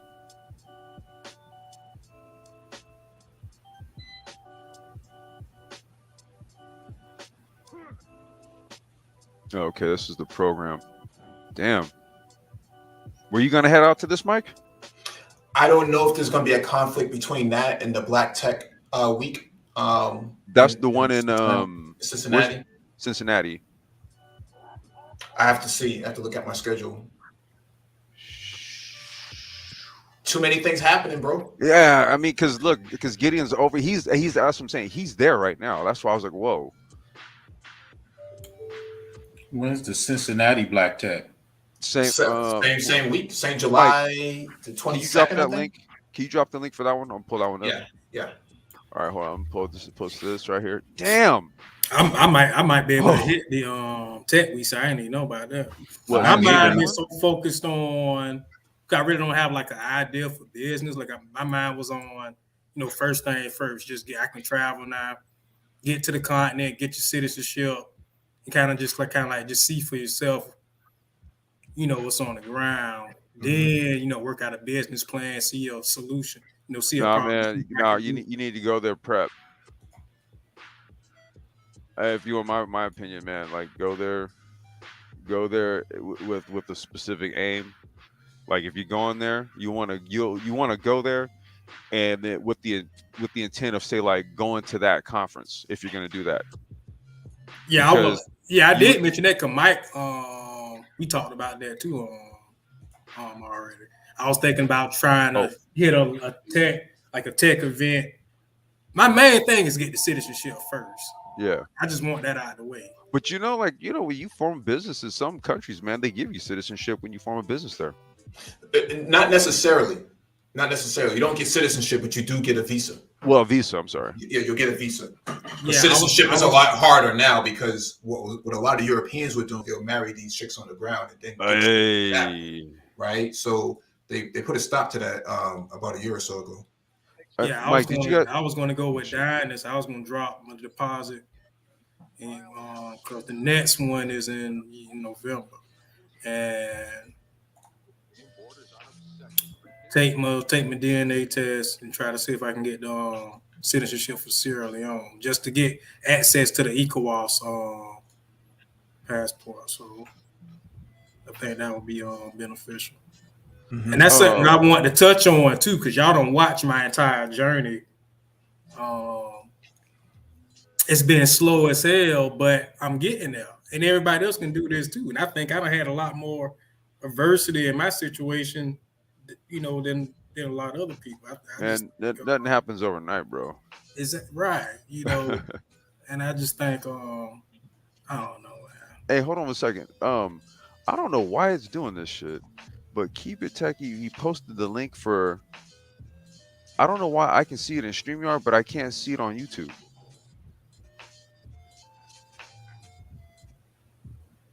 It was the link for Black Tech Week in Cincinnati. Okay. I was trying to pull it up, but yeah, Mike, I had attended that AFC event that you had sent too. Yeah, I did too. Yeah, that's the lit right there. So, like you say, we can have a proper business plan, see a solution to something.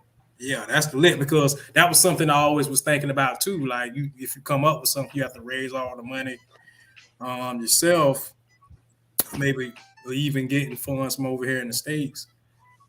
But yeah, that's definitely a good option to have now. I want to do is I want to get like a so all of the like just like that conference in Marrakesh. If I can find all the ones that are going on, right? Like put them on a calendar and shit. I need to see what's going on. Put all them things on a calendar. Damn. Hmm. All right, okay, Josh. You say you're trying to find it. All right. I don't know. I thought I had that link. I don't know where it's at. Mike, you got that link for Black Tech Week in Cincinnati? I wanted to just show it. Yeah, I wanted to just show it. Yeah, let me just find Yeah, it. Josh, that's what it was. He put a link up, and then he took it off because it was the wrong one. So that's what it was. Okay.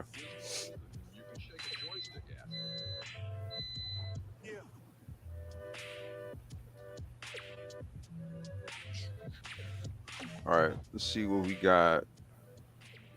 Got the gone. Okay. TJ, peace. Tarot Destroyer, you said to achieve world government, it is necessary to remove the minds of men, move from the minds of men their individualism, loyalty to family traditions, national patriotism, and religious dogmas. Brock Adams. There's no lies there, if that's what your aim is,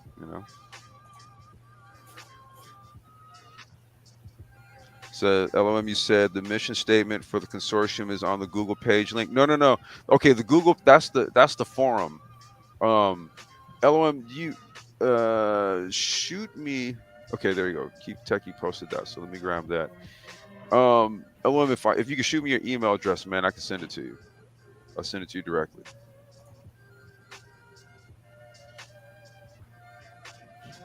Okay. And boom, there we go. All right. Appreciate it, Josh. All right, let me. All right, you guys see it? You guys see it?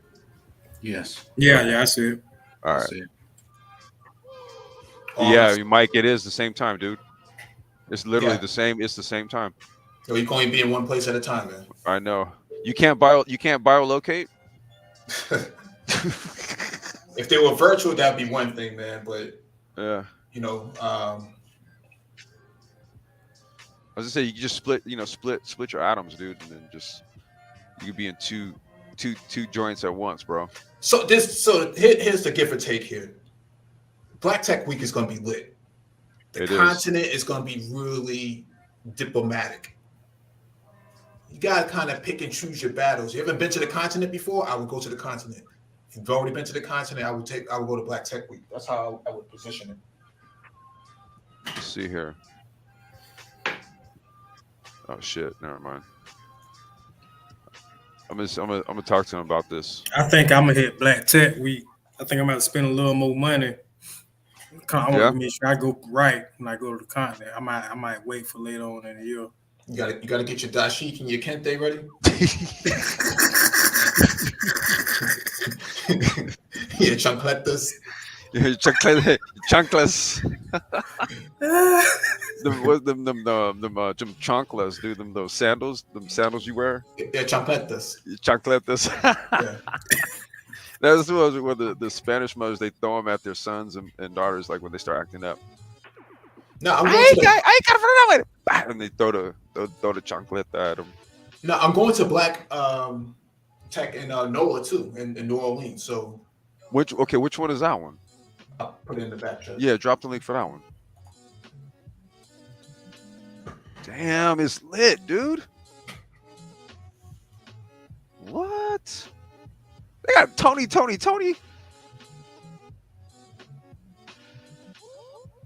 Damn, they got a music festival popping. Anthony Hamilton, Charlie Wilson, Jonathan Butler, Tony. I think it'll be Wow. good. I think I am more interested in the tech events on the continent.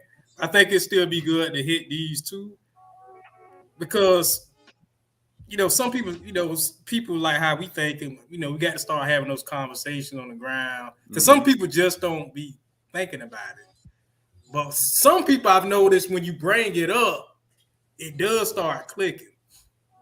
I mean, people they got to see it, bro. You know what I'm saying? That's why you kind of do have to have these type of events. You know, and you have to kind of like fuse. I mean, like a kind of like a socialization aspect. Like a mixer type of thing, and have music, and that's where people kind of get loose and then really kind of have conversations about what they do, challenges, and then all of a sudden that's funny you mentioned that. We do this, or I got a guy that does that, and then boom, you're exchanging info, then an email, and the next thing you know, you're in on a call on a business, on a project, right? So it's just submersing yourself in the environment. That's how that kind of comes about, man. You know what I mean? This is the one in Black Tech Nola. When is this one? That's in June. So this is next month. Yeah. Yeah, I ain't gonna be able to hit that one. I'm gonna be in I'm gonna be outside Chicago. We're dealing with my job and shit. Nah, but Keep It Techie is a NOLA cat. So Yeah, and you know what? Keep It Techie can be a speaker there. Let's see. I'm gonna nominate Josh to go speak there. Look at that. There you go. Black Tech Nola speaker application. Hey, Keep It Techie. This you, fam. I'd do it. It's a little too late, but I'd go do it. See, look, okay. Our sessions focus on specific topics. What are your top areas of expertise? Let's see. It's all this stuff. I would probably have to choose, like, I don't know, like education and tech or something. I don't know. Business. Session title. Hell yeah, dude. Man, I nominate Keep It Techie to go speak here next year.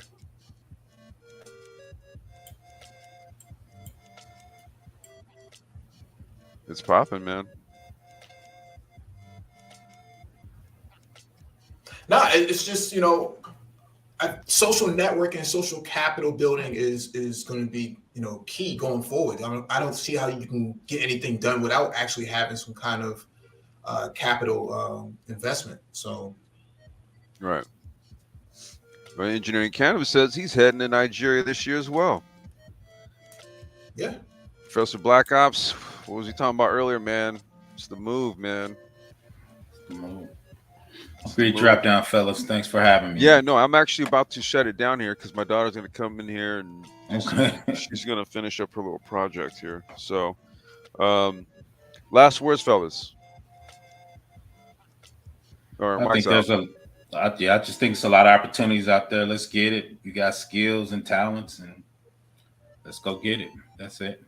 No, that's what's up, man. I'm not sure if Ren. I think Ren is still out. Professor Black Ops, I appreciate you for rolling through, bro. I appreciate it, man. Thanks for having me. I'll be back. I'll be back. Appreciate it, man. Yeah, please come back, bro. All right. And I'm not sure. I think Ren said he had to step down, but his avatar's still up. So I think his browser might be still up. Rich, you got any last words, fam? Oh man, just want y'all brothers tighten up, man. This shit the whole world running circles around a nigga. This shit this shit. Rich, I think I sent you the check your email, dude. I think you got sent the charter, dude, the bylaws. I think I sent it to you. So you have to check maybe your spam folder. See if you got it. It's an invite to a OneDrive document. Wait, when did you send? You sent that? This might have been like shit. I don't know, maybe like a week and a half, 2 weeks ago. Oh yeah, I'm about to go back now. Yeah, I'll look through. It's probably Mike's clowning.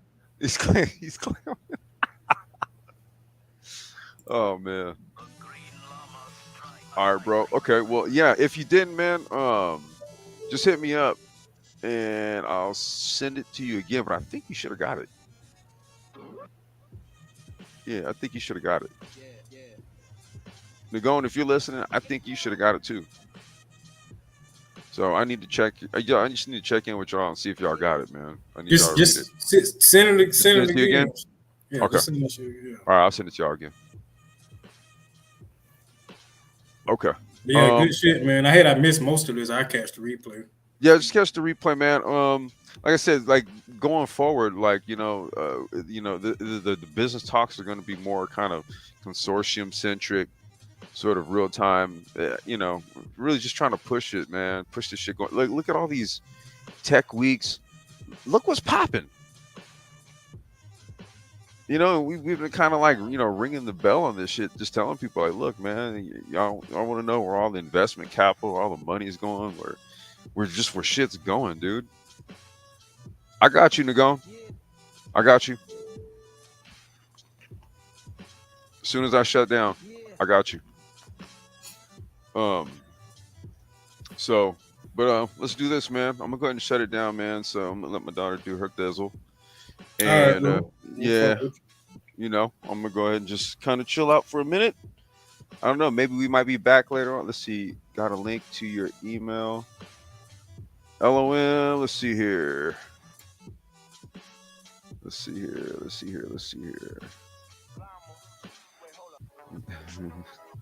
Yeah, damn, Josh. They revoked your hood pass, bro. They said, hey, man, look, you went Linux on us, fam. We Windows over here.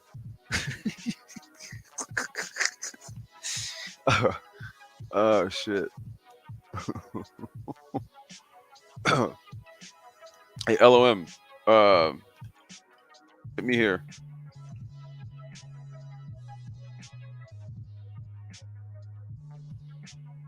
All right, shoot me an email there. Or you know what? Actually, LOM, do this. You know what? No. Send me an email there, dude. Just send me an email there. That's cool. Send it to me there, and then I'll send it to you. Yep, no doubt. Okay. All right, y'all. Thank y'all for tuning in. Hope you guys took something away from this discussion. We need to really start thinking like not filthy globalists, but globalists. We really do. We need to start thinking like globalists, thinking like industrialists, and looking at where are the centers that have the most growth. Okay, it's unfortunately not here in the United States. It's on the continent, so we want to keep our eyes on the freaking prize. And there's a fuck.